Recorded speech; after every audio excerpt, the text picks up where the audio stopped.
Hello everyone, একটা পুচকে ব্লগে মানে মিনি ব্লগে সকলকে অনেক অনেক স্বাগত। আবারও নিয়ে চলে এসেছি একটা ব্লগ, ছোট্ট একটা ব্লগ। আজকে হচ্ছে রবীন্দ্র জয়ন্তী, তো সেই উপলক্ষে ভাবলাম একটু ছোট করে বাড়িতে যদি কিছু করা যায়, মানে যেহেতু গানটা করি সেহেতু রবীন্দ্রনাথ ঠাকুরকে একটু শ্রদ্ধা জানানো যায় যদি গান করে একটু, আর একটা ভিডিও আপলোড করব ফেসবুকে গান করে, মানে এটুকু ইচ্ছা আছে, জানি না কত দূর হবে।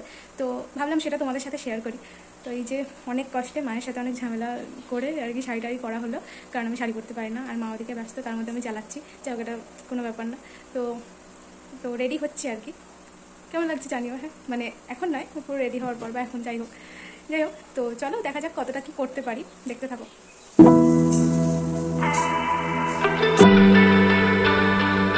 তো এই যে হয়ে গেছে রেডি, জানি না কেমন লাগছে, পিচ্ছিরি জানি না কেমন লাগছে, যাই হোক আসল কাজটায় যাওয়া যাক আর কি।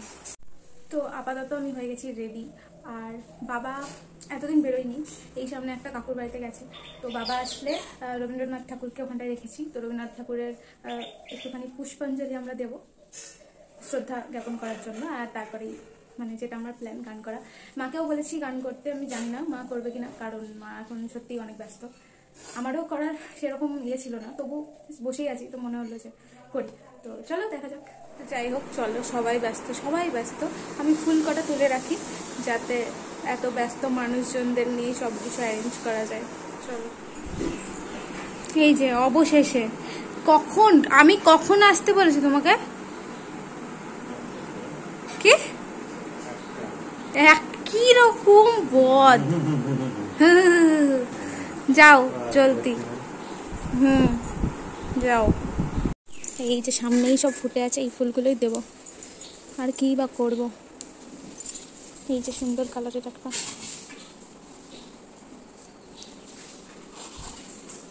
আরও আছে অনেক অনেক। এই যে আমি ফুল তুলে নিয়ে এসেছি, বেশি পাইনি সকালবেলায়, মা বললো বলতে হতো সকালবেলায়, তাহলে বেশি ফুল রাখতাম। যাই হোক এই যে এইগুলো আমরা দেবো। তো আগে আমি একটুখানি ছোট্ট করে সাজিয়ে দিই, আমিই শুরু করি।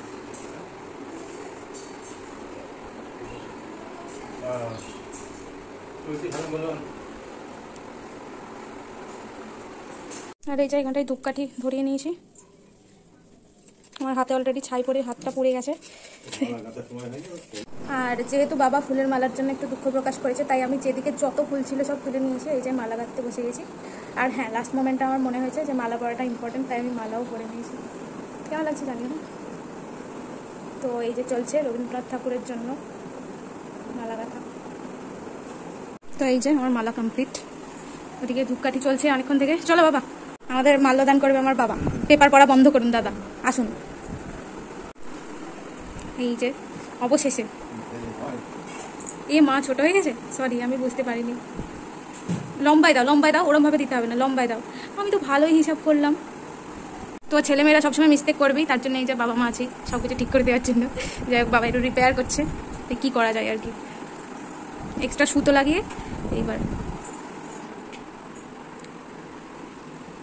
আসলে আমি একটু খাটের ওপরে এটা দিয়েছি, মানে চৌকির ওপরে বারান্দায়, এই যেই কারণে সবার একটু যাতায়াতের সমস্যা হচ্ছে।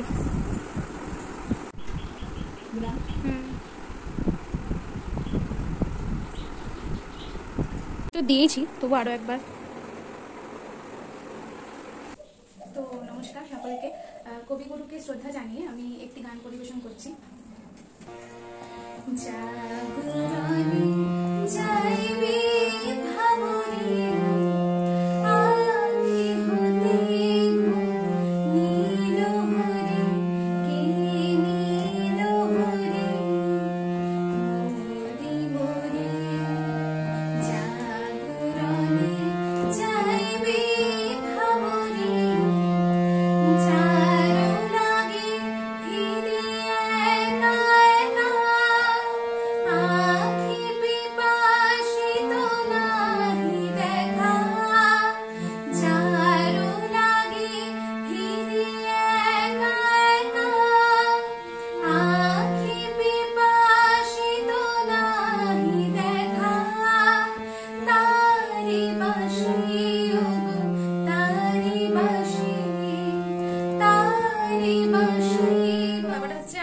অনেকদিন গান করে না, তো আমার রিকোয়েস্টে বসলো আর কি।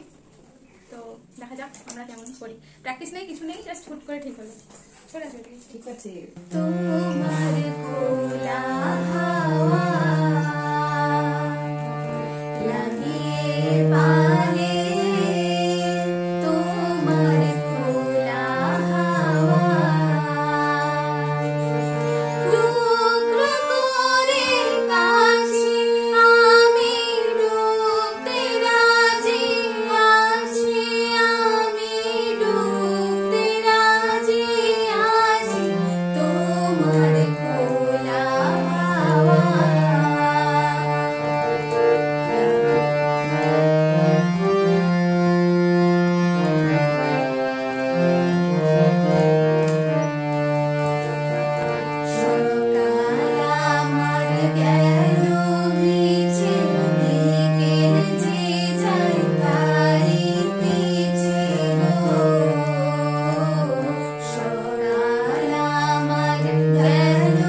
পুচকে ব্লগ বলে ব্লগটা অনেক বড় হয়ে যাচ্ছিলো, যে কারণে আমি পুরো গানটা দিলাম না। আমার নিজের গানটাও পুরোটা দিইনি, এটাও পুরোটা দিইনি।